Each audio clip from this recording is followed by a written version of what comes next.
الذي خلق الموت والحياة ليبلوكم أيكم أحسن عملا وهو العزيز الغفور.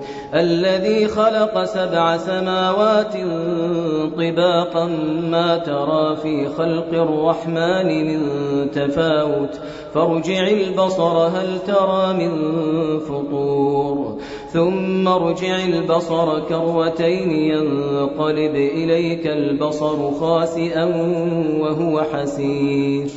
ولقد زينا السماء الدنيا بمصابيح وجعلناها رجوما للشياطين وأعتدنا لهم عذاب السعير. وللذين كفروا بربهم عذاب جهنم وبئس المصير.